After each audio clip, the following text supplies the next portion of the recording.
This is John Cola with OKRaw.com. Today I have another exciting episode for you, and this is going to be probably one of my best episodes that I've given so far.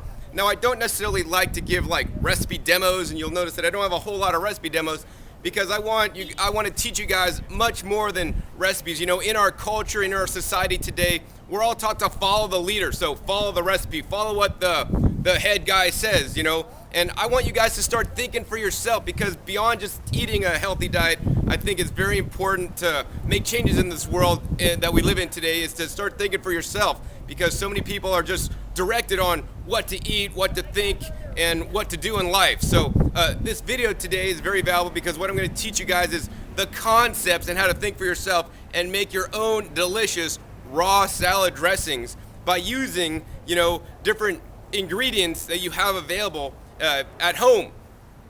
And I've come up with this method over many years of trial and tribulations to find the best method to make tasty salad dressings that I'll actually look forward to every single night to eat. Actually, last night's salad dressing, it was delish. It was some sesame seeds with some macadamia nuts, 2 Brazil nuts for my selenium, and then also some citrus juice, a mixed citrus juice of tangerine, lemon, and blood orange, with a little bit of garlic and some miso for the salt. And man, that was delicious. So one of the things I think is that, you know, the salad should be the main dish of your raw foods lifestyle. When you're eating a plant-based raw lifestyle, a vegan lifestyle, or even just a conventional lifestyle, you want to eat large salads, because salad greens and the greens in the salads are the most nutrient-dense foods on the planet. But you know, a lot of people have problems just eating salad greens alone because they don't taste good. So I want you guys to make the healthy salad dressing. So anyways, without further ado, let's just go into the clip where I'm going to share with you guys how to make your own delicious raw salad dressings at home. Welcome. Hello everyone. Thank you for coming tonight. Today I'll be giving a talk about some salad dressings that you can make at home. Let's see, you guys, this is a very special talk because I haven't given this talk for about 3 years now. And so it's going to be really good, really exciting. I mean, this is basically what I've learned over the last 18 years of being into a living in raw foods diet. You know, I've tried to learn how to do it the best way possible. Now, how many people here have heard my story before and heard why I got into the raw foods diet? So there's a handful of people. So for those of you that haven't, I'll go ahead and just briefly get into it, give you a really quick summary, because I'm not here to tell my story. That's a whole talk in itself. I could talk for an hour on my story. But basically, why I got into the raw foods is because I had a health condition. When I was younger, I had what's called spinal meningitis, and I was hospitalized, put in the intensive care unit. And as you may know, spinal meningitis can be fatal and deadly, actually. So I was in the hospital. The doctors told me that I might not make it out alive, and that's not a fun place to be at any age, but especially when you have your whole life ahead of you. You just graduated college and you're in your 20s. So, you know, I had a lot of time to think in the hospital, and the doctor, with his standard Western medicine, couldn't guarantee I was going to walk out of there, and I started maybe questioning if Western medicine was what I wanted to really, you know, put my faith into if I got sick again, or if I even made it through that situation. So while I was in the hospital, I thought about a lot of different things, and one of the things I thought most about is, you know, what's the most important thing I have right now? You know, I mean, is it all the money in the world, or if I had my nice Corvette, you know, with convertible, you know, is that really worth anything if I don't walk out of here? So instead of valuing money and things that like normal society would want you to value, I really had to shift the focus, because I lost the thing that was truly the most valuable to me, which is my life. I don't want to lose my life. I mean, I could lose all my money, and that wouldn't be fun, but I'd rather have my life than all my money. I'll give that up any day. So I learned that my health is my greatest wealth, and after that time, when I did get out of the hospital, I asked the doctor, hey, why did I end up in the hospital? I mean, nobody else I know got sick with the spinal meningitis. Why did I get it? And he said, well, you have what's called complement immune deficiency. And what that is, basically, he blamed a chronically weak immune system on bad genes, defective genes that I've had since birth, and that I was more susceptible to getting a sickness, whether it's spinal meningitis or anything, than the standard person. And he said, next time, you know, no matter what disease I may get, I may not be so lucky and get out of the situation. So at that point, because I started valuing my health, I'm like, okay, I got to do anything I can to increase my health, to make it so that I don't end up in the hospital again, and the doctors are not telling me again that I might make it out of there alive, because, you know, the only odds I had was up to higher powers. It wasn't up to the doctors at that point. And I don't like, I mean, I have faith, but, you know, I want to do everything in my control to be as healthy as I can. So from that point on, it's been a long journey, and I've had to determine and learn how to eat the healthiest way possible. So I found, of course, juicing and then raw foods. And I found that by eating fresh fruits and fresh vegetables in their minimally processed state is the healthiest things for us to eat. And that's pretty much what it is. And during this whole time, I've always tried to use this principle I call CANI. C-A-N-I stands for constant and never-ending improvement. And so whatever I do today, I try to do a little bit better tomorrow. You know, if I'm just the other day, I was researching like ancient fruits to see if ancient fruits or fruits from, you know, thousands of years ago maybe had as much sweetness or sugar as the ones these days.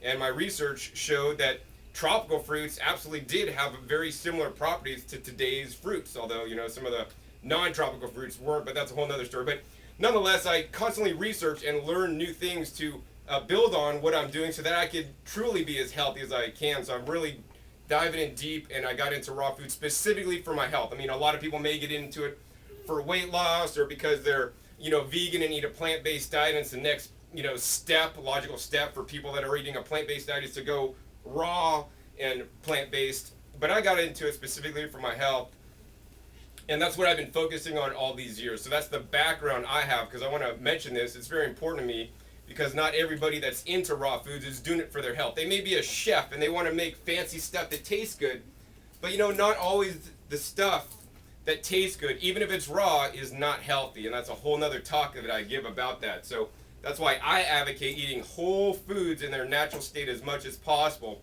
And for the most part tonight, those are the ingredients that I'll be using. And that's the reason for this talk, because, you know, I read a lot of the answers that came up on the meetup questionnaire when you signed up to come here, and like most people use like olive oil vinegar dressings as the raw dressing because they don't know any different. We're not taught any raw dressings when you're a kid. We're taught to use, you know, stuff out of a bottle and olive oil and vinegar, which is, you know, could be raw. But in my opinion, that's not the healthiest dressing to eat. It could definitely sabotage your health goals, in my opinion. And I mean, the very simple reason for this is, number one, just the nutrient density of the food. So we take olive oil. I don't have an example here, but I have hemp oil, which I think is a little bit better than actually using olive oil, because at least it has a better balance of omega-3 to 6s. That's a whole other topic that I could talk about, is your omega-3 to 6 balance. But the hemp oil, or any oil, whether it's olive oil, hemp oil, coconut oil, safflower oil, if you're using an olive oil or oil and vinegar dressing, the problem with it, the main problem I see is, number one, it's 100% fat. So I mean, we have a lot of fat phobics maybe in the room and just in our culture in general, and we don't want to eat a high fat diet or too much fat because we think it makes you fat, and, you know, I'm not going to debate that either. But any oil is 100% fat, and for just 1 tablespoon, and I don't have a tablespoon here, but it's not a lot, you know, it's 125 calories on the label. So, you know, just by eating a little bit of oil with some vinegar, if you put 2 tablespoons, and I'm sure, you know, you're dumping the oil on, you're not measuring, it could be 300 calories in just a little bit of oil, and then you dump it over a salad that's this big. Your salad of leaves might contain only 80 calories. So now you're eating a really high-fat diet, and another problem with oil is that it doesn't contain a lot of nutrition. Besides the oil, the fat, there's no micronutrients. There's no, you know, other properties in it that are really healthy for us. So that's why, you know, I you know, don't recommend eating oils. Now, you know, I'll tell you a story, and this is kind of a funny story. When I was young into raw foods, you know, I thought I could buy the best, highest quality olive oil I could buy, because, once again, if you go to this regular grocery store and you buy olive oil, it may not be raw, it may be extracted with, you know, nasty chemicals, and they may be, you know, doctoring it up with like cheap canola oil and all this other kind of stuff. But I got this stuff called Biryani olive oil, and it's actually grown on organic groves in like near Sacramento, California. They harvest the olives. They actually have an old stone mill grinder that grinds up the olives and presses out the oil, and then they don't filter it. So like, this is like bar none the best quality, really raw olive oil you could get. And I had it in my cupboard, and like many people into raw foods, I used to make olive oil vinegar dressings. And my friend, my good friend Dr. Rick Dina, would come over to my house and always give me stuff. He'd be like, John, why are you using olive oil and vinegar? I'm like, man, Rick, it's really good. This is the best olive oil you could get. It's unfiltered. It's, organic, cold pressed, all this kind of stuff. And he kept giving me stuff about it, and I just never really understood why he gave me so much stuff about my, organic, cold pressed olive oil. And, finally one day I realized it. And number one, it's a fractionated food, so it's just the fat of the olive, missing all the nutrients. It's also very high calorie. And the other thing is that, at the point I was when I first got into raw foods, it was actually a good thing that I was eating the olive oil, because it actually got me eating more salads, and I felt fine after eating it. But then at some point, things shifted. I would eat the olive oil vinegar dressing, and I'd feel real tired after I ate. And that's because, while getting into a raw foods diet, what I was doing, maybe standard American, vegan-ish, didn't eat red meat, I was doing something better. I finally plateaued, and then I need to go further than that. So I'm not saying you should maybe quit your olive oil today, but you might want to be more aware of this if you are using it. And of course, today I'm here to actually show you a whole bunch of different options that, in my opinion, are a lot healthier than using some of the oils. So let's see here. So I guess the main reason for the salad dressing is because it'll allow you to eat more salads. I know some people that answer the question here also use like maybe bottled dressings from Trader Joe's or from Whole Foods. And if using a bottled dressing gets you to eat more greens, I think that's great, and definitely keep that up. But I also would encourage you to even make a healthier salad dressing than the highly processed salad dressings that are out there. I mean, some of the salad dressings may contain different oils, soy oil, that maybe even GMO, and they contain a lot of different additives and preservatives, especially anything that's shelf stable obviously has been heat processed and it's no longer raw, doesn't have the enzymes. So you're missing out on extra nutrition you could be getting if you make your own salad dressings fresh. So if we eat more salad, this is really great, because I think on a raw foods diet, the salad should be the main dish. I mean, it should be like one of the staples of a raw foods diet. The main reason for this is because the leafy greens, and they're the most nutrient dense foods on the planet. So how many people have been to Whole Foods and seen the Andy scoring system they use, ANDI? A few people. So if you go to any Whole Foods market, they have the Andy scoring system, and many produce items are scored on the system, and many other items are also scored on the system. Basically, what they do is they rate the nutritional content of the foods in Whole Foods, or many of them anyways, on a scale from like 0 to 1,000. And 1,000 is the most nutrient dense food. That means it has the most nutrients, meaning vitamins, minerals, trace minerals, phytochemicals, antioxidants, and phytonutrients per calorie. So for example, if you want to look at a low nutrient dense food, it's like a soda is like a 1. And on the top of the list, it's like the kale, the collard greens, the bok choy, watercress. And basically at the top of the list is pretty much all the leafy greens. 1,000 is the kale, and then it kind of goes down. Then you have those fruit, vegetables, the leafy greens, then you have maybe some vegetables, and then you have the fruits. So if you're eating fruits and vegetables and leaves, you're eating the most nutrient-dense foods on the planet, which are the least amount of calories, but contain the most nutrients in there. So most Americans, if they're eating at McDonald's or other fast food restaurants, they're eating a lot of calories, but low nutrients. And I think, nowadays we're getting far too many calories as a society and not enough nutrition. So that's why the salad should be the main course, because it has the most nutrients per calorie. It could help you, in my opinion, achieve your weight loss goals. Also, your health goals. It's definitely made me a whole heck of a lot healthier. And so most people don't eat enough salad, so that's where the dressings come in. They can allow you to eat more salads. My goal every day is to eat 2 pounds of leafy green vegetables. Now that is a lot, and some days I may get a pound. I mean, just today, for example, this morning, I juiced about a pound of spinach in my morning vegetable juice. So that's already a pound. Then I eat a nice 1 pound of greens for my salad at night, and there's my 2 pounds. And the other thing I could do is I could make a green smoothie and use about a pound of leafy greens, or 8 ounces in the smoothie. Now that's definitely a lot of greens, and if you're not used to eating that volume of greens, don't start tomorrow. Start small, then make your salad a bit bigger as you go, so that you're not shocking your body with all this nutrition all at once. I mean, too much of a good thing may not be a good thing if you're not used to it.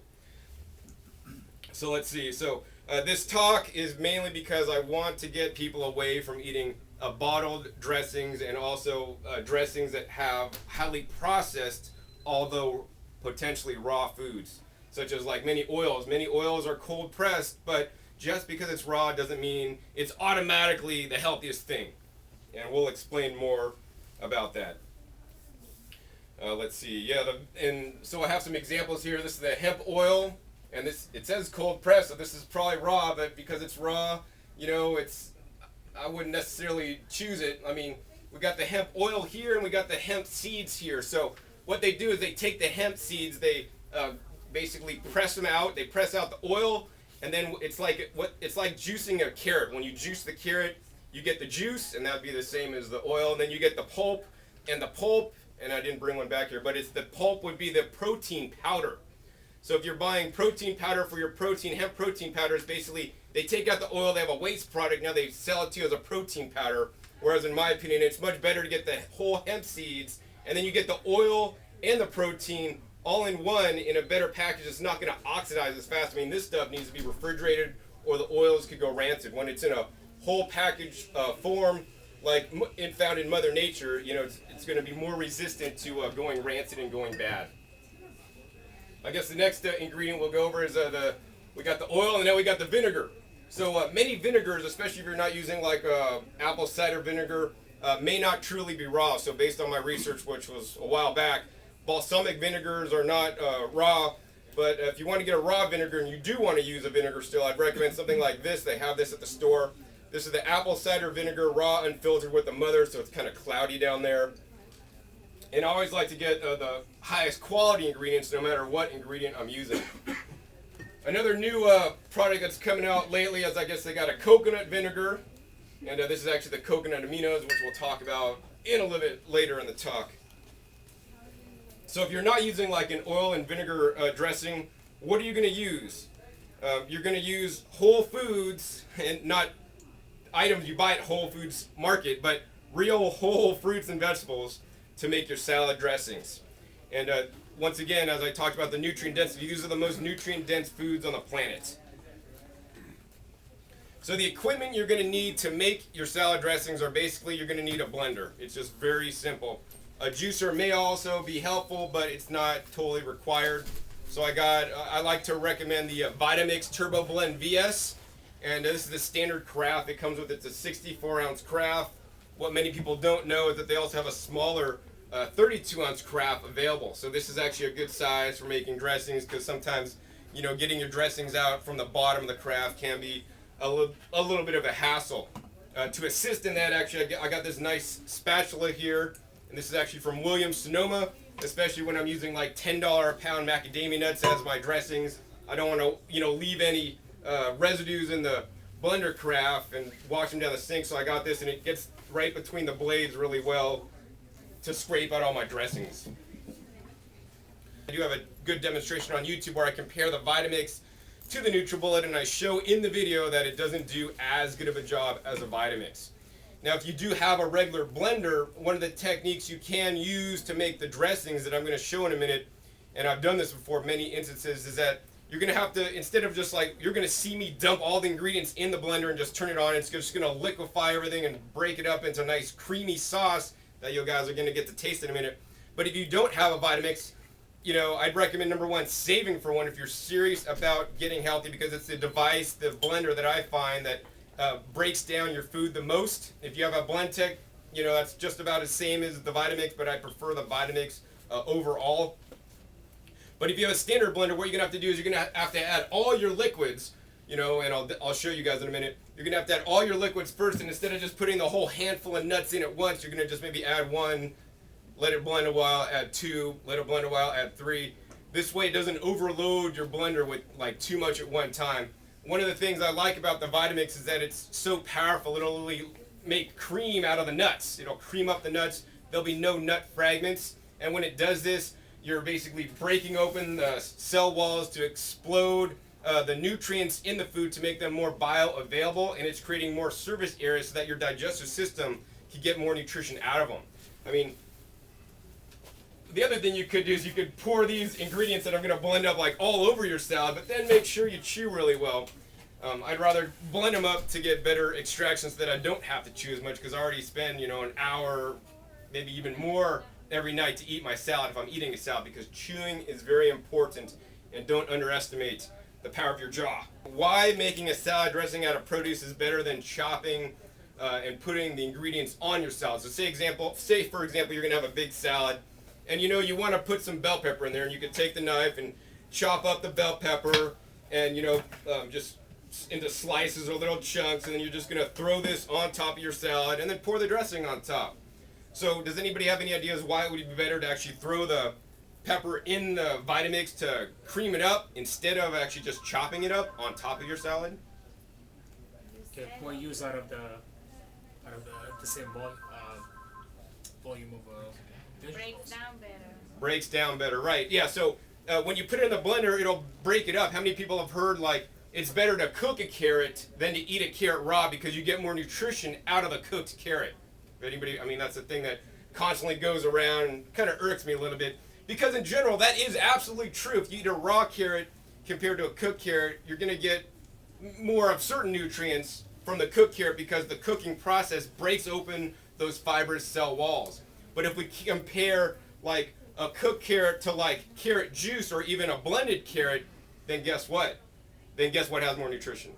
The one that's blended or juiced, because now you're doing the same exact thing, but now it's without the heat, because in the heating process you're losing some of the vitamins, like vitamin C, you know, drastically goes down when you start heating the foods up. So yeah, by the same token, you know, same thing with the tomatoes and the lycopene. You know, if you cook a tomato, and that's why they say, you know, eat tomato sauce instead of eating whole tomatoes, that's because the cooking process breaks open those cell walls. But guess what? The blender and the juicers will also do that. So that's why it's better to, you know, blend your tomatoes up in your dressing and then fractionate it to make more surface area, open those cells so that you get better absorption of the nutrients in there, including the lycopene and all the other, you know, hundreds of phytochemicals and phytonutrients in the foods you're eating. So oftentimes, you know, this may sound really boring to a lot of people, but oftentimes my salad is just a big bowl of whatever leafy green I have, whether it's arugula or, you know, romaine or spinach, and then I'll just so that's it, and then I'll just put a bunch of stuff in the blender, blend it up, and then just pour dressing over it. So it'll be the leafy green and just the dressing. If I'm getting, you know, I don't know, creative, I might put a couple tomatoes on top just to fake me out or something, but, you know, why do that? I just like to eat really simple. And that's another thing I want to talk about is when you're making some of the recipes that I'll show you, and I'm showing you only a few examples, you want to try to keep it down to a minimal amount of ingredients. You know, don't try to put everything but the kitchen sink in there, because I made some really horrible things, and once you start adding too much stuff, then you gotta like overcompensate with something else, and we've all done this in the kitchen, and it's not a lot of fun. So just keep it simple. All the recipes I strive to make is under 6 ingredients, and usually some days, like today, what we're gonna do is we're gonna make it a salad dressing with just 2 ingredients. It's insane. So let's see. Okay, next, ingredients for a whole food salad dressing. For those of you that guys are taking notes, this is where you want to start taking some notes. This is the important part of my talk. There's 3 components to any whole food salad dressing that I'm going to make. Number 1 is the base. So the base is the majority. If I'm filling up the blender, it's going to be the majority of the blender, the base. Next is the thickener. So the thickener is not going to be as much quantity as the base, and the thickener is less quantity, and we'll go over what these are in a minute.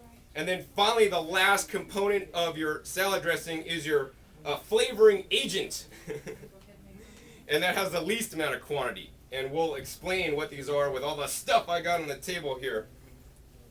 So first, let's go over the base.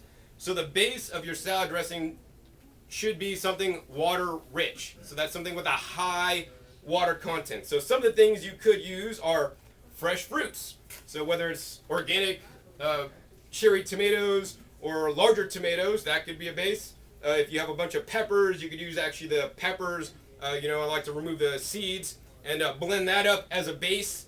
And then so now you have a nice watery base. So you could use, or you could use, those are some non-sweet fruits. You could also use sweet fruits. So one of the sweet fruits I like to use are sweeter fruits, and and not necessarily like I wouldn't use a banana in my dressing, but I would use acid or subacid fruits. So things like citrus really works well, or something like strawberries works well. I made like a pineapple dressing so much, and I don't like that so much. But the main fruits I like to use are the citrus and the strawberries.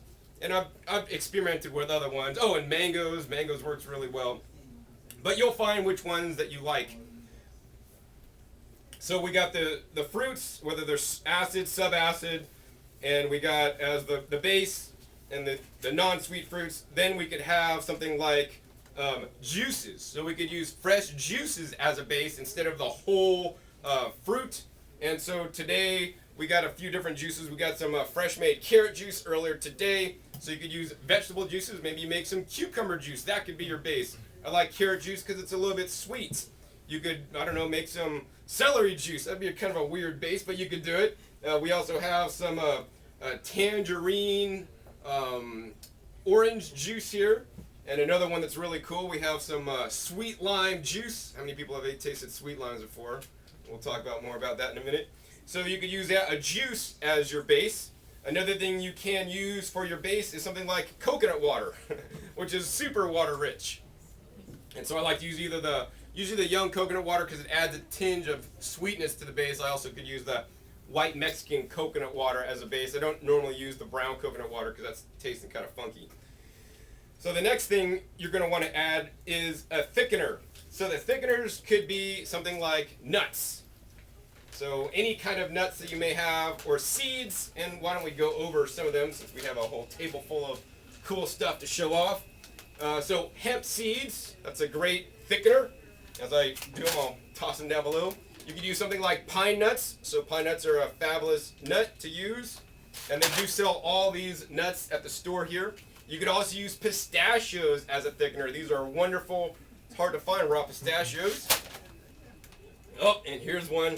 Whole, raw, organic cashews. Now, I would say you could use this as a thickener, but I would highly caution you against using raw cashews that are from a major brand like Now, or even from the bulk bins at Whole Foods. Even if cashews are labeled raw, they're probably not really raw because they have been heat processed in extracting them. And in addition, I have bad reactions when I eat cashews. They don't tend to digest well for me. And let me tell you another story. When I was actually in Costa Rica, I was staying at a butterfly sanctuary, which was a beautiful place. And out in front of the butterfly sanctuary, they had this beautiful tree. It was huge. And it had all these little like fruits on it. And they're like multicolored like this. They look like a little apple with a little, cashew-like appendage on top. And what that was a cashew apple tree. The cashew apple tree makes cashew apple fruits, which you can't eat. They're kind of astringent and, they're for some people and not for others. I don't particularly care for them too much. And then they have the little nut as an appendage on top. And the interesting thing is, if you look down below, you'd see, all the fruits were gone, but there'd be all the little nut appendages like on the ground, like no animals were eating them. And I'm like, what's going on? So I asked the host, the guy that owned the place, I'm like, how come nobody's eating the raw cashews? I mean, aren't they really good? He's like, no, man, you can't pick those up because if you try to peel them, the appendage thing, there's like a little coating on there. It's caustic. It'll burn your skin. I'm like, no way. He's like, we got to pick them up and we got to actually, roast them over the stove, and then that like burns off the toxins in there. So the animals don't even eat those, and with heat processing, you can heat them up and get them out. But even then, one of my thoughts is if nature really doesn't want us to eat something like that, and we wouldn't eat it out in nature, with our bare hands, maybe we shouldn't be eating it. And plus, the other fact is it doesn't digest well for me. But that being said, there are certain companies that sell the really raw cashews, and they get them out a special way and all this kind of stuff. But I still don't believe they're that good. So instead of using cashews, because the cashews are relatively inexpensive and they make a nice creamy sauce, and unfortunately, in most raw food recipes where they want a creamy sauce, they always use cashews, and it bugs me so much because because they're not really raw, and they don't digest well for me. So what I recommend instead, something like this stuff right here, macadamia nuts. Macadamia nuts. I picked my own macadamia nuts in Hawaii off the tree and had them fresh, not even dry. They taste more like a water chestnut. They're absolutely delicious, and the macadamia nuts digest a lot better for me. And one of the things I didn't talk about was the omega 3 to 6 ratio, which are essential fats in all these different nuts. If you do use something like almonds, it's very omega 6 rich and not a lot of omega 3s. And based on what I've seen with people in raw foods and even just conventional diet eaters, most people are deficient in not eating enough omega 3s. So I like that macadamia nuts won't mess up your 3 to 6 ratios as much as, say, some of the other nuts, for example. Macadamia nuts also have a really neutral flavor and will make an excellent cream sauce as well, or even better in my opinion, than the cashews because they have more flavor. And these ones are from Hawaii. These are some of my favorite ones. Let's see, next nut. Oh, this nut is crazy. So many people have heard of peely nuts. None. So peely nuts are very rare and very hard to find. So this is probably like the only place in Las Vegas that sells them. And these nuts are insane. If you want something, and you're trying to get off the oil, this is the next best thing. These are probably one of the most oil-rich nuts in the world. I mean, for example, if we look at the nutrition facts, it's like serving size 1 ounce, calories per serving 216, calories from fat 200. So that's like almost all fat. So that's going to give you a nice rich texture in your salad dressing. So the peely nuts, yeah, definitely really good. Let's see, what other things do we have here? Yeah, so those are the thickeners. Now, besides nuts as a thickener, nuts and seeds, because maybe you're trying to do a lower fat thing and you don't want to eat that many nuts or seeds. Oh, another seed I have actually is sesame seeds on the table. And the thing that I also want to say is on the nuts as a thickener, I'm not using that much. As I mentioned earlier, the base is the majority of your blender craft, and the nuts and seeds or the thickener is not going to be as much. So in general, my guide, and I don't really like to measure things out in my kitchen, I like to use, like 1 or 2 handfuls of the nut or seed into my dressing. And that's my nut or seed, allowance for the day. I don't try to eat a lot of nuts and seeds. While they are definitely better than oils, they can be higher in fat, and I don't want to eat, too high of a fat percentage, because I have seen over the long run that eating a high percentage of fat may not be the healthiest thing, because now if you're eating higher fats, that's where your calories are coming from. You're now displacing other nutrient-dense foods like the leafy greens and the fruits that you should be eating, in my opinion, instead of higher fats. So yeah, 1 or 2 handfuls of the nuts and seeds. Now, if you don't want to use nuts and seeds as the thickener, because we need something to make it thick, because otherwise you could just pour the orange juice over your salad dressing, which, over your salad as a salad dressing, which you could do, but it just always goes to the bottom of the bowl, and I like something that sticks on, that's going to be, and have a nice texture in my mouth. So besides using the nuts and seeds, what you could also use is dried fruits.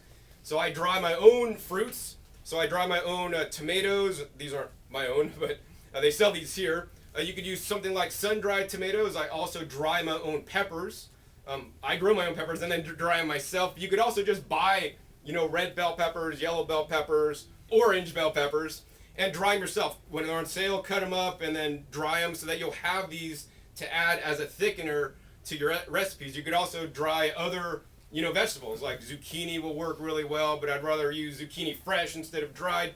But basically, you're looking for something that's going to soak up some of this moisture, and instead of being a watery consistency for your dressing, you want to make it more rich and thick and creamy, and that's what some of these thickeners do. So sometimes what I'll do is, instead of adding 1 handful of sesame seeds, I might add a half handful, and then I'll just add a few sun-dried tomatoes to help thicken that up.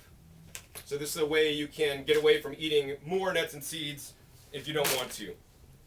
Another thickener you could use is just standard vegetables. So zucchini is a nice vegetable because it's kind of dense. There's a no bean hummus that people make without the chickpeas. They use the zucchini as a thickener, and you could use that actually as in your salad dressing as a thickener as well. Something like carrots, you could use carrots as a thickener, although it's going to add a lot of texture, which is not something I'm super looking for. I like a nice creamy dressing myself. And then finally, after the base and thickener, we have the flavoring agents, which is you're going to use the least amount of quantity in your dressing as a flavoring agent. So let's go over some of the different flavoring agents I have on the table today. Let's see here. So some people may think, oh, John, is Bragg's liquid aminos a flavoring agent? Well, yes, absolutely. Bragg's liquid aminos can be a flavoring agent. This is an all-purpose seasoning from soy protein. Now, while this may be raw, and I don't see where it says raw on the label anymore, they used to say raw on there. I don't think this is necessarily a health food in my opinion. Basically, if you're around in raw foods, way back in the day, there was a big internet controversy about the Bragg's liquid aminos and that it contains naturally occurring MSG. And the story I have about Bragg's liquid aminos is really interesting. I was actually at a raw food retreat up in near Portland, Oregon, and there was these chefs making dinner one night, and they came out with a soup. It was like it was a carrot avocado creamy soup, and actually we're gonna make a dressing very similar to that. And they used the carrot juice with avocado, and then they put a bunch of Bragg's in there, and then probably some other ingredients too. And they sent it out to everybody, and everybody ate it. And after I ate it, I started getting a headache, and I'm like, man, I'm in a raw food retreat, and I'm eating the raw foods, and I'm getting a headache. Like, this shouldn't happen. You know, I mean, I don't want to get a headache. That's not a good sign, you know, when my body reacts to something, because I rarely ever get headaches. So then I'm like, okay, John, you're just overly sensitive because you've been doing this so long and you eat pretty clean, what I like to say. And so then anyway, somebody else at the table said, oh, you know, I ate the soup and I don't feel so good. And I was like, oh, something's going on here. And then I saw somebody actually at another table get up and start walking out of the room like they didn't look good. So then I immediately got up and walked after him and said, hey, you know, what's going on? She's like, well, I ate soup and I don't feel good. I'm going to go back to my room. And I'm like, okay, man, something's going on. I got to go in the kitchen and find out what's happening, what was in the soup that's making people not feel so good. So I asked him, and he was listing out the ingredients. Okay, there's carrots, avocados, Bragg's liquid aminos. I was like, haha, that's what it is. It's the MSG naturally occurring in the Bragg's liquid aminos that, you know, is not healthy for people. And I started asking him, like, well, hey man, did you know that Bragg's has naturally occurring MSG? And he's like, no. So, you know, there's a lot of people in raw foods, many raw food recipe books you may have even uses Bragg's liquid aminos, but they don't know this information because they haven't been into raw foods for so long, or maybe they just pick up a recipe book and they saw, oh, Giuliano uses Bragg's, so now I'm going to use it, and then that person saw that one person used it, then the next person uses it, and then it just goes along. That's because they haven't fully researched some of these items that people consume because they're not into it for their health like I am. So I really discourage you guys to use this stuff, although, you know, I probably agree that Bragg's liquid aminos is probably better than, I don't know, some of their kind of sauce with more crap in it from the store. But nonetheless, there's better options. Coconut aminos is actually a new option, and I haven't fully researched this, but once again, I want to encourage you guys to eat whole foods. If it's coming in a bottle and it's like this, I mean, how the heck do they get coconut aminos out of a coconut? We all know what a coconut looks like. I mean, how do they make this brown stuff that comes in a bottle that just basically adds some like salty taste? You know, if you want a salty taste, I recommend not using anything like this. You might want to just use salt. So while you could use salt as a flavoring agent, because we all know it is a flavoring agent, I would highly discourage you guys from using salt. Now, why would I say this?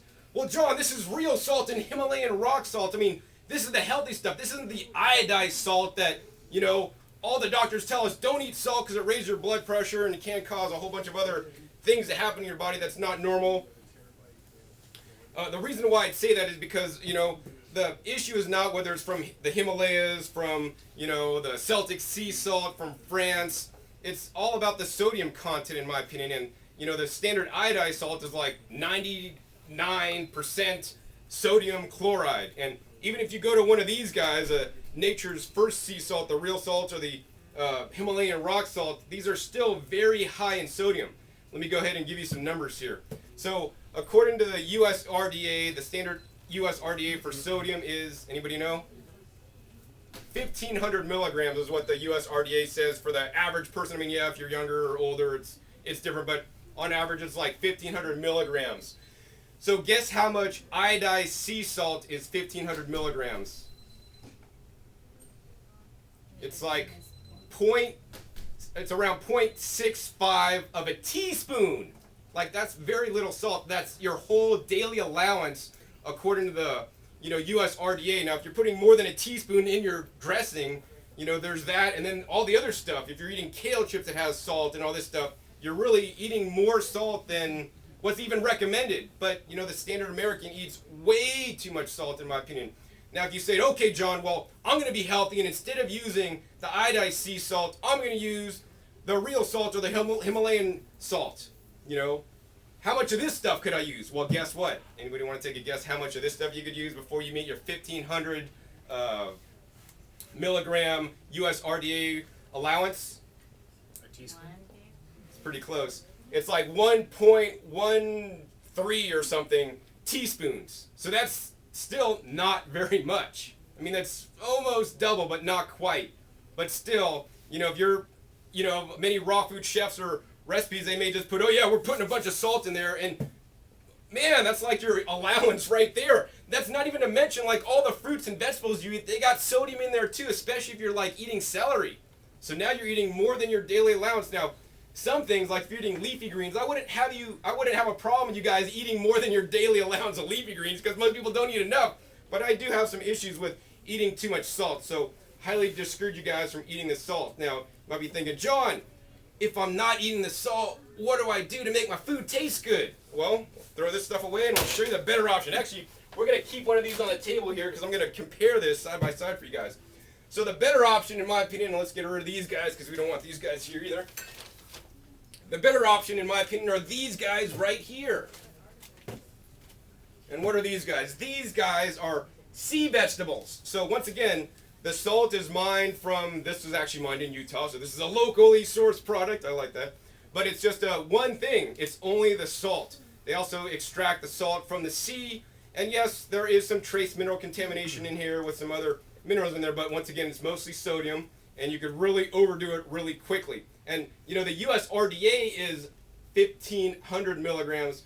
For me personally, my personal goal every day is about 1,000 milligrams. So, I could, just by using my numbers, then the amount of salt I could eat even goes down even lower. So for that reason, I recommend these guys, because what these guys are salt-rich and mineral-rich foods that are more of a whole food as found in nature. So these are from sea vegetables, which are basically plants or complex algae that grow in the sea, and then they're just dried. So because they're grown in the sea, guess what? They have a wide access to the salt and all the other minerals that are washed into the oceans, and they absorb it.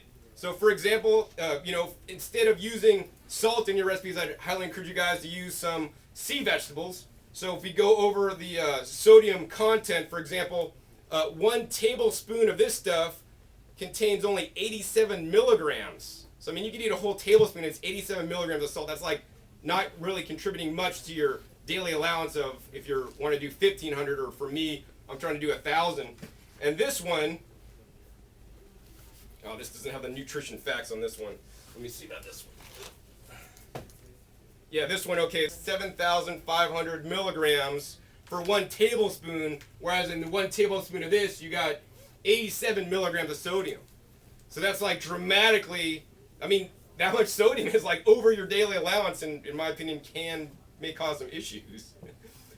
So this stuff is much lower in sodium, but besides the sodium content, I'm really interested in you guys eating, trace mineral rich foods. So many people might take a Centrum for their trace minerals, but in nature we would get our trace minerals from the foods we eat, but unfortunately, as many people may know, our soils are devoid of minerals, especially as regular farmers, even many organic farmers may be only putting and be concerned about 3 minerals they're putting back into the soil, NPK. Hardly any farmers are putting a full spectrum of trace minerals in the soil, and you can do this. It's actually called rock dust minerals, and I grow in rock dust minerals, but aside from buying rock dust mineral produce, which is far and few in between, I think the sea vegetables have the widest amount of trace minerals in them.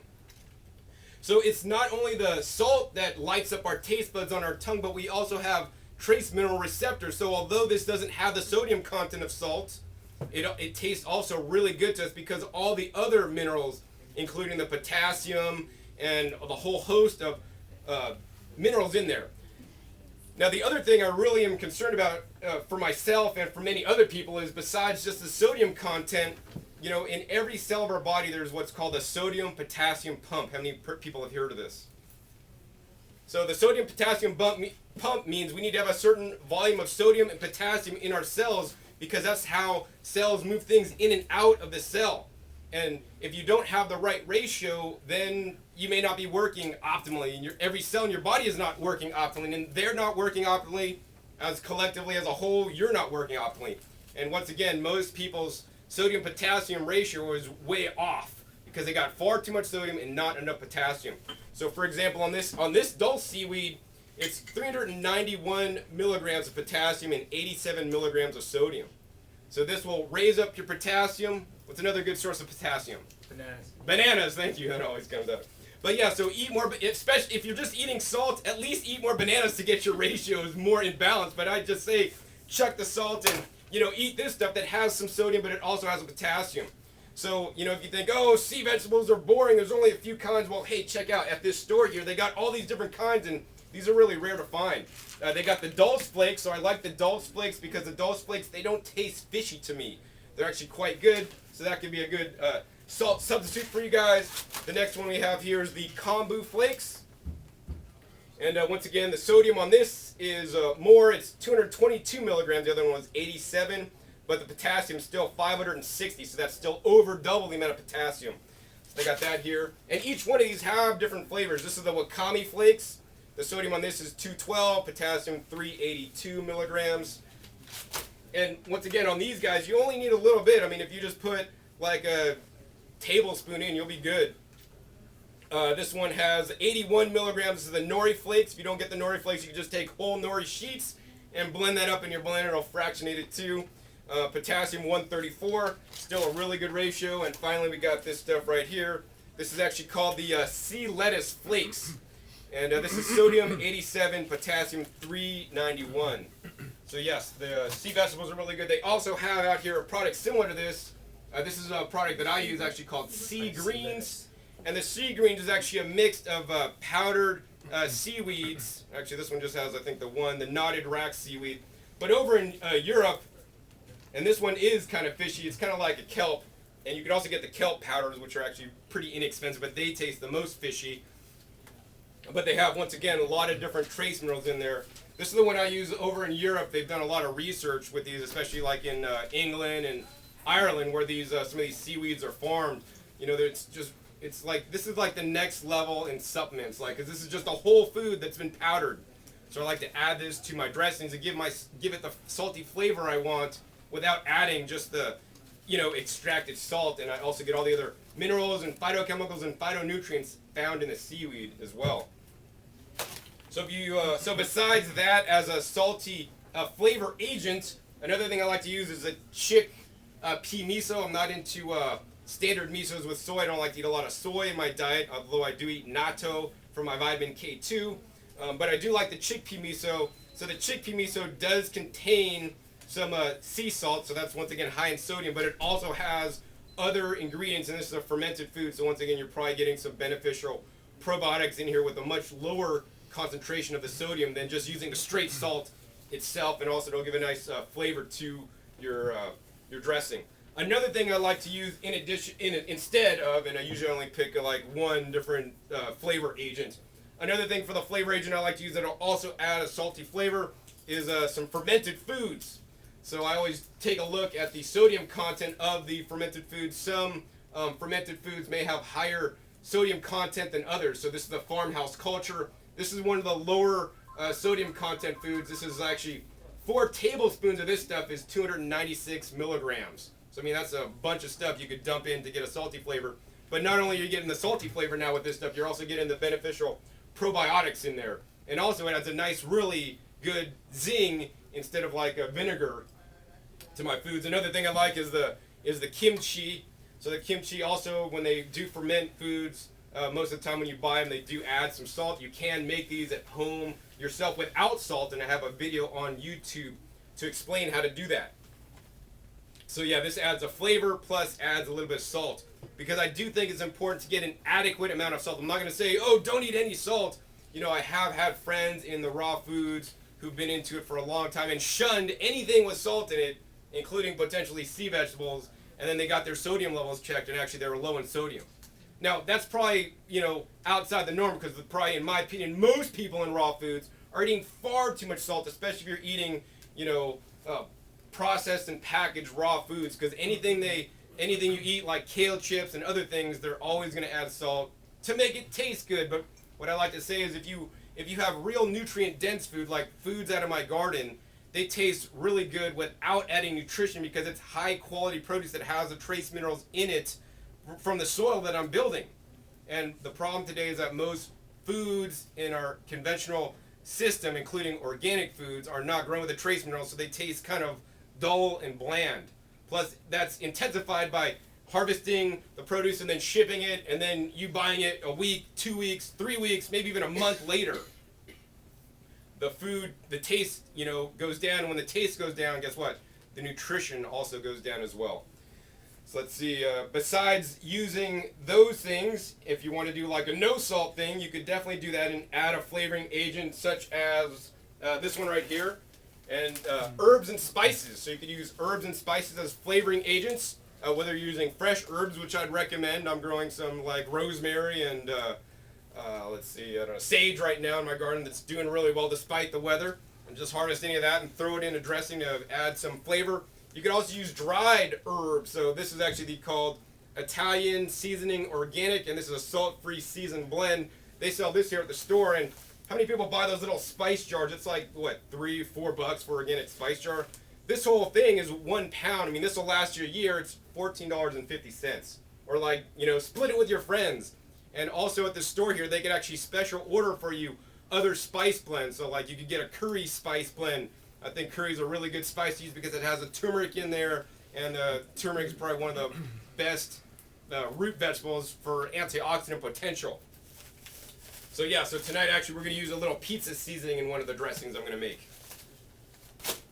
Another flavoring agent I like to use is, besides the fresh dried bell peppers and sweet peppers for like a thickener, I'll use like a little hot pepper. So this is a hot pepper out of my garden that's super hot, so I'm not going to put a whole lot in there. I'm going to remove the seeds. So that add a nice hot and spicy flavor. You can also use cayenne pepper if you don't have your own dried peppers. So those are some flavoring agents. Once again, we'll go over those. Herbs, fresh or dried, spices, sauerkraut, seaweeds. You can also use dried fruits or veggies. So the dried fruits would be this, or some, vegetables, dried vegetables. Okay, and I also had on my notes here, I want to mention don't use salt as a flavor agent. We went over all that, and we use seaweeds instead, and the seaweeds will dramatically increase the trace mineral content of your foods, especially if you're not growing your own food in rock, dust, rich soils. So I guess now's a fun part. I get to actually make some stuff after getting bored and almost falling asleep with my lecture here. John? Yes? Good question. Seaweed that's been dried, hasn't that been processed through heat or somehow else? Is that still raw? Does it still have its enzymes? Sure. So the question is seaweed still raw if it's been dried? So it depends on the company and the process they use to dry it. Like in California, I harvest my own seaweeds, and you could use fresh seaweeds in your dressings, which I'd recommend. Unfortunately, that's unavailable to most people. I do have a video on YouTube if you want to learn how to do that. But nonetheless, it depends on the person drying it. So if you support a small company, like there's many companies out in Northern California and like Mendocino County that actually harvest the seaweeds and they just sun dry it. And many places may sun dry their seaweeds, especially if they're small companies, but big mass companies might not be sun drying. So it's potential, like, instead of using like powdered dulse flakes, which actually may be heat processed hotter than what we would like, you could just get whole dulse leaves and just put whole dulse leaves in, and the blender will fractionate it up anyways. So it's always recommended to get the seaweeds in the the largest pieces you can, and also try to go direct to the source. Of course, that's going to also cost you more money.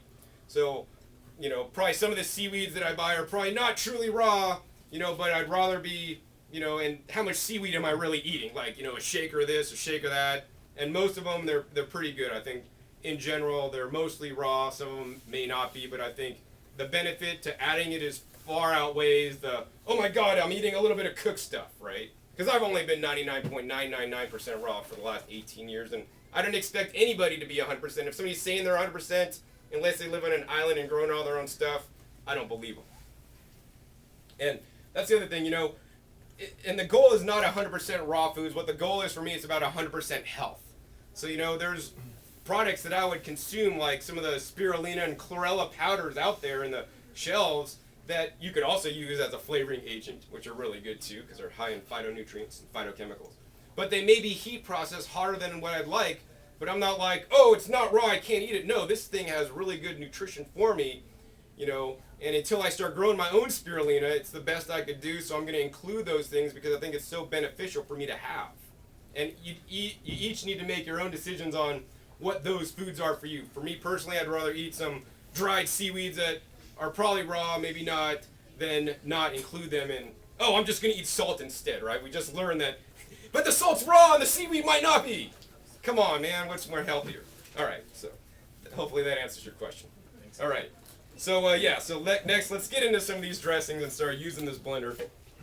Let's see, okay, the first dressing, I'll dazzle you with the easiest dressing first. So the first dressing, what I like to make is actually just called my orange juice or tangerine juice. So we got some fresh squeezed orange tangerine juice here. We're gonna pour that in the blender. And the ratios, you know, it always depends. You know, I don't have like, oh, use this much orange juice to this much nuts. I just kind of like see what I have and I'll just juice it and then I'll just start adding some nuts to thicken it up. So I don't have a specific ratios for you guys, but pretty much just throw some orange juice. I probably threw in about, I don't know, 12 ounces or so. And then we're going to add a handful of macadamia nuts, and then we're going to blend it and see the consistency. If it's not thick enough, I might add a few more macadamia nuts to the mix. So we'll put, that's about, I don't know, that's not quite a full handful. I would guess, yeah. Any kind of nuts. All right, so with this machine, it's pretty powerful, so it breaks it up, but then I heard some of the nuts still like in chunks there, so what I like to do is I like to pulse it. That'll help to blend it up a bit more. All right, so that's how easy this dressing was. Now, I happen to use the orange juice and macadamia nuts. You could use orange juice and almonds, orange juice and sesame seeds, orange juice and hazelnuts, orange juice and Brazil nuts. I mean, basically any nut you got, handful or two in there with the orange juice, and you could have a dressing different night of the week just by changing the nut you're eating that night. You could also use hemp seeds, and this is kind of thick. So we'll go ahead and let you guys sample this out. Now we're going to make another dressing. And the dressing we're going to make next is a standard miso tahini garlic dressing. This is another really easy one. And what we're going to use in this dressing is very simple. We're going to use some sweet limes. So how many of you guys have had sweet limes? A couple people. So if you shop at Asian markets or ethnic markets, you may know what sweet limes are. I like the sweet limes because they're a lime, and when you buy them, they should be like pretty much yellow like this. And they have a really neutral flavor. They're not acidic, they're not really sweet. They're just kind of like drinking water with a hint of citrus to it. So it has a really neutral flavor, so I like that a lot. So what I normally do is I just usually cut my sweet lime in half. And you can see inside there, I just put it in my press, and I just press out some of the juice. And we did this earlier so that I wouldn't have to juice all my sweet limes here. But yeah, this is really simple and real easy, and that's once again my base. The next thing we're going to add is a lemon. So I like the lemon for the flavor, and you know, a little bit of lemon can go a long way. We're going to juice this one lemon up in here.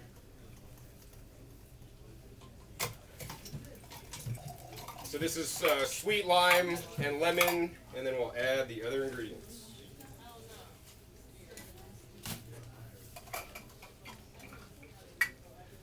You can use a hand squeezer if you don't have this fancy device, or just your standard citrus reamer. And you don't need a lot of juice to it. Pour that in there. We got some more here we'll add, and this time I think we'll maybe make about 8 ounces, because last time we made a little bit too much.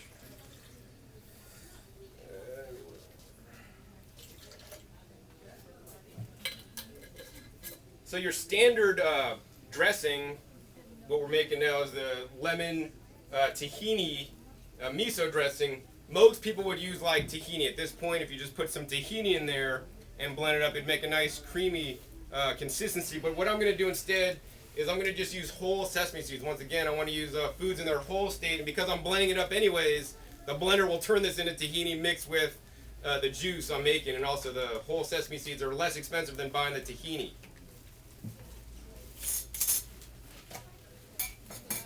So once again, probably do about, well, I don't need a hand, just pour a bunch in there. Also in this recipe, what I add is some garlic.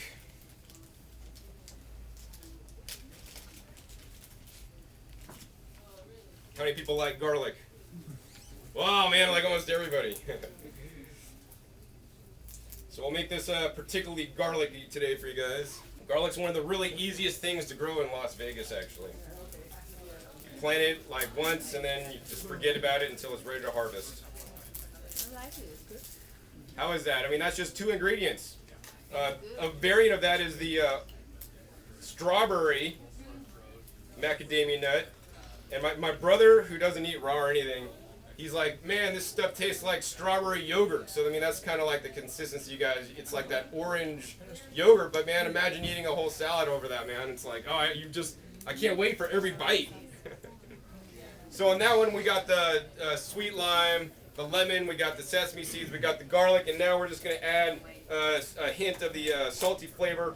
We got the miso here. So once again, we got the chickpea miso. Drop a little glop in there. And we'll blend this guy up. Did you get that miso here?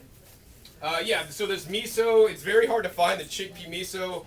This chickpea miso, only certain Whole Foods stores have it, so I found that the one on the Strip, Las Vegas Boulevard, has this, but like the one here in Summerlin does not.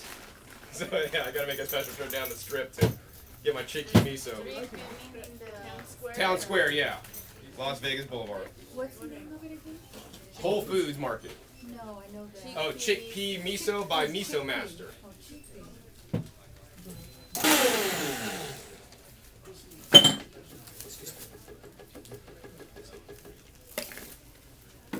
Alright, so here's the miso tahini, or sesame seed dressing that'll come around next. So I always recommend buying in-shell nuts whenever possible. So for my macadamia nuts, actually, I order them directly from Hawaii. And actually, there's this guy that if you order a lot of them, and I'm a macadamia nut fanatic. I order 10 pound, and it's like $90 delivered. That's $9 a pound. If you go to Whole Foods, it's like $17, $99 a pound. So that's literally like half price. Plus they deliver. Plus you're supporting a farmer in Hawaii that actually dehydrates his nuts. So we didn't really even talk about that. A lot of nuts, like we did talk about the cashews. Many nuts may be heat processed hotter than what we would like. This guy totally dehydrates them at a lower temperature, and you could definitely taste the difference. They're much better nuts. Do you remember the name of the company? I think it's like Dr. Palco's. He's on the Big Island of Hawaii. So if you just do like, I think it's like Hawaiian dehydrated nuts on Google, and you should find them. Basically, it's like I order 10 pounds at a time. It's like $90. That's about the price. So on that point, I also want to mention, it's best to buy your nuts in shell whenever possible, because this is nature's packaging. And once they open up the nut, it can go rancid, especially if it's sitting in the Whole Foods bulk bin forever because nobody's buying it at $17.99 a pound.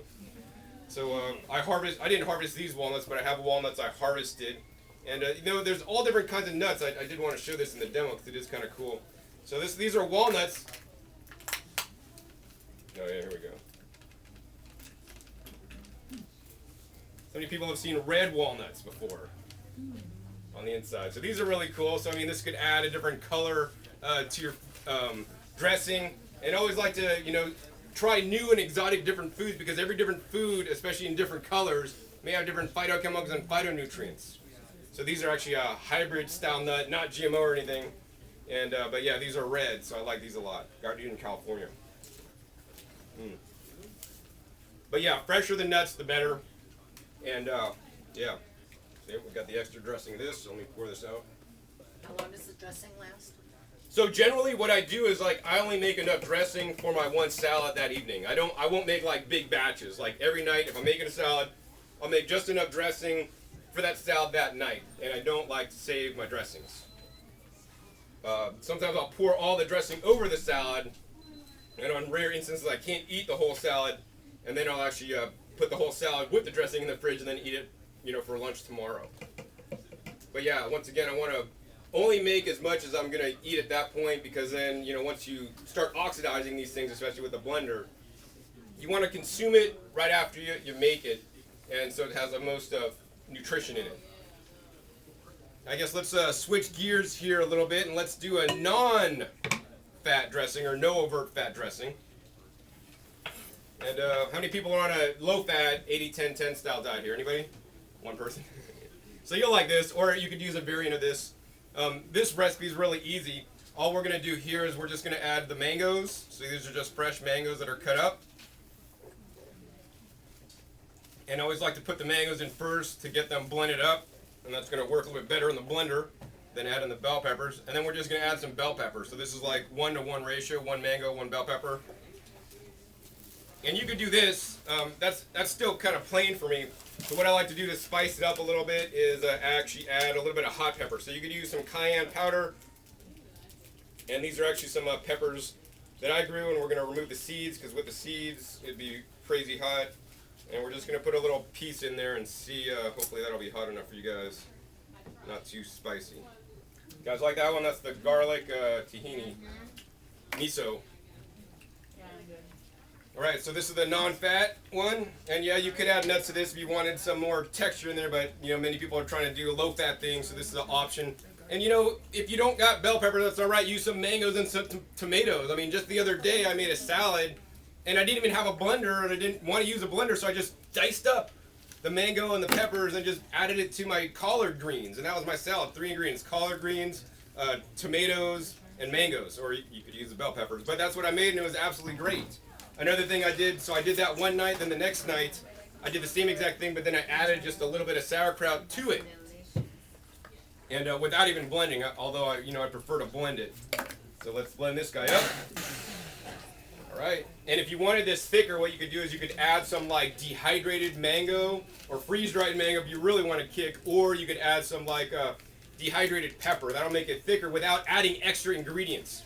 So many times I always like to add the same ingredient in a different form, like a dried form, to make it thicker. If I want more of a thicker texture than water, I tend to like my dressings thicker than thinner. I recommend the Vitamix Turbo Blend VS overall. It's going to do the best job and fractionate the stuff really well. If you use any other blender, it's not going to get to this creamy consistency that you guys are tasting tonight. But this next one's a pretty easy one to make anyways. So let's see here. So what we're going to use first is the carrot juice. So we got some fresh carrot juice here, and it's particularly full.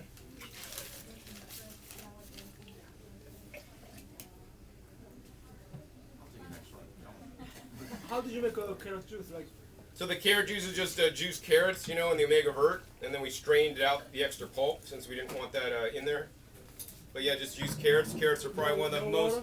No. There's no water added to this. This is all fruits and all food. So I didn't mention water as a base. I mentioned coconut water because coconut water has the electrolytes. Water does not. If you really want it to be cheap, you could just use water as a base, but then that's going to change the flavor. Plus, also, I wouldn't use the tap water here in Las Vegas because they do add fluoride to it, which is really terrible.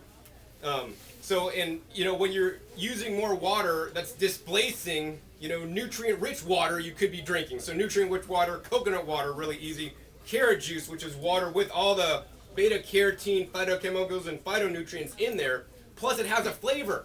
So now you could use less flavoring agents as well. So this once again, we got the carrots. Now we're just going to add some avocado to it. So this is another really easy one here. And so this would technically be a nut-free dressing, but avocados still do have fat. And I do like the avocados, actually, instead of using nuts, because I like to eat water-rich fats better. Oops, missed. I like water-rich fats instead of the nuts. They tend to digest better for me. So just peel that. So the avocados will actually act as a thickener, not as good as the nuts. How'd you guys like those dressings that went around so far? You can do it too. Once again, you know, on this you could use, you know, substitute things. If you don't have carrot juice, I don't know, you could use cucumber juice. And that'd be more of a mild flavor. Then you might want to add some kind of seasoning agent, maybe some sauerkraut or Italian seasoning or something like that. So once again, I want to encourage you guys to use, you know, more whole foods and specifically fruits and vegetables in your salad dressing so you can maximize the best and most nutritious foods on earth, in my opinion. Then we're going to add some sauerkraut and add some flavor, some cool flavor to this. So let's go ahead and blend this one up in the NutriBullet that's not a blender.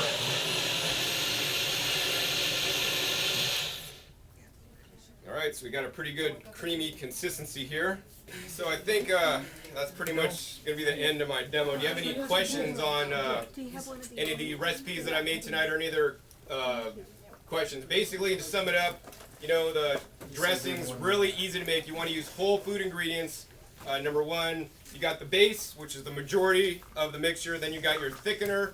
I use nuts and seeds. I also use the avocado. In the case of this, I use actually the bell pepper as a thickener, which you could also use. Or other, you know, zucchini could be a thickener because it's pretty neutral. Wouldn't necessarily use cucumber as a thickener because it's going to add a lot of extra water content to it. You got your thickener, then you just got your flavoring agent. So a little bit of flavoring agent, whether you're using some seaweed, some miso, some Italian seasoning. I mean, there's all different kinds of seasoning. You could just, if you want like a Mexican style dressing, you could get like the Mexican seasoning.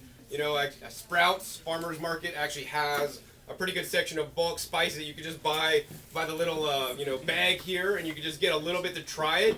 And then you could try the pizza seasoning, you could try the Italian seasoning, you could try the Mexican one.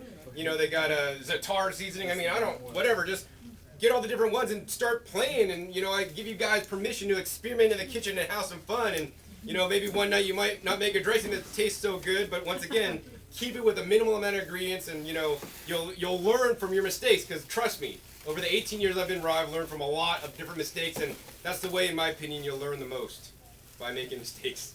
Yes? You mentioned you're going to make with the pizza spices. Can you just give us the... Oh yeah, so yeah, the one I was going to make with the Even pizza if you spice, don't which make I'm out it, of blender crafts. It's okay, even if you don't Yeah, make it. it's super simple. Yeah. So I was going to use like some, this is like one of the dressings I used to like as a kid is like Thousand Island. So this is like my Thousand Island style. It's basically tomatoes and bell peppers. So that's like the base. And then I probably would add some nuts. If I had any nuts left. Whatever nuts I have left, maybe like throw some macadamia nuts in there or whatever. And then add some pizza seasoning to it. Oh, and I might add some sauerkraut or some miso to give it that salty flavor I'm looking for, or some seaweed. Many times also I'll just add like a shaker of this stuff, which is my seaweed stuff.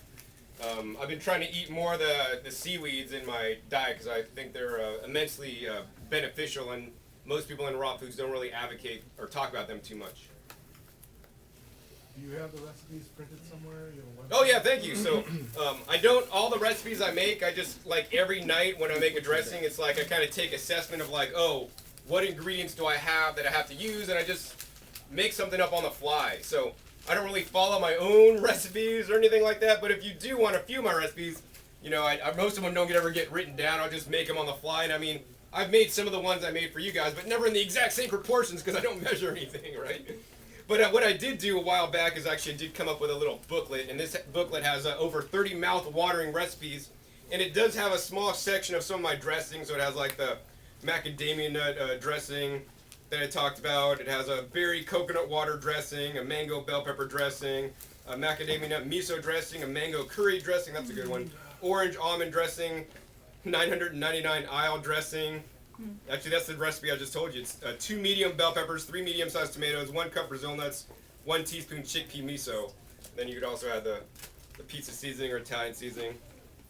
And then in addition, it has like main entrees and other things. And all these recipes in here are based on basically fruits and vegetables, nuts and seeds as the bases, without adding a lot of different processed foods that I wouldn't include in my diet. And these are recipes that at the time when I made the booklet, which was 6 years ago now, I did eat, and I still eat many of those ones or variants of them today, and I have those available. I only have a few left actually for $5, so you can see me afterwards. And I do have a website. It'sokraw.com, which is where I do online education. So I currently have over 1,200 videos on YouTube that have been viewed over 15 million times through people through the world.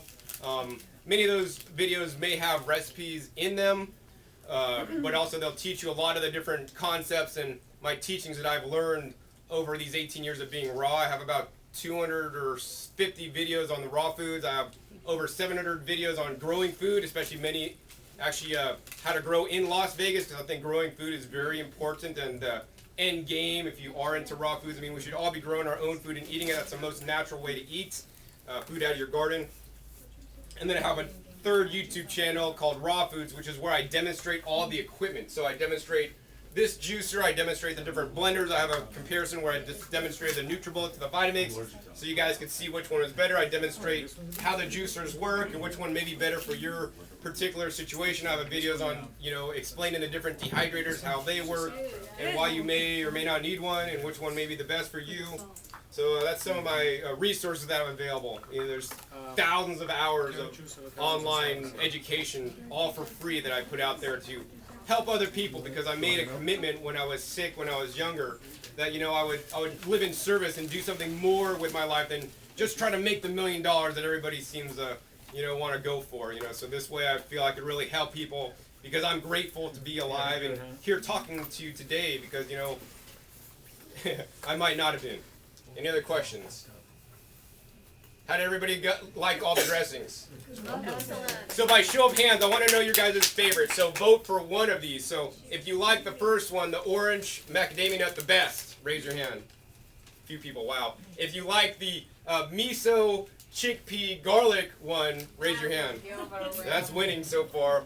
And if you like the no-fat mango bell pepper with a little bit of hot pepper, raise your hand. Oh, some people like that too. And then if you like the last one, the carrot avocado the best, raise your hand.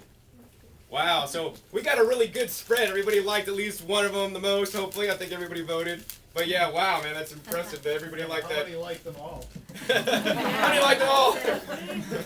All right, so I hope this was a good use and valuable use of your time, so that you can now go home and make more whole food based salad dressings and eat more fresh fruits and fresh vegetables in your life so that you can be healthier. Thank you.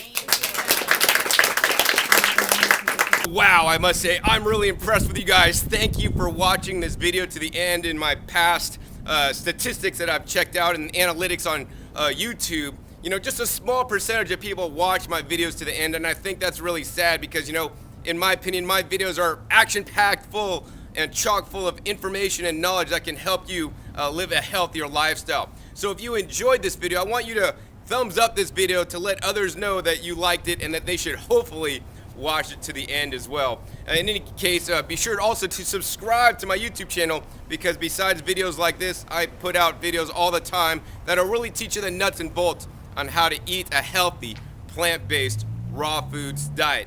In any case, once again, my name is John Kohler withokraw.com. We'll see you next time, and remember, keep eating your fresh fruits and vegetables. They're the best.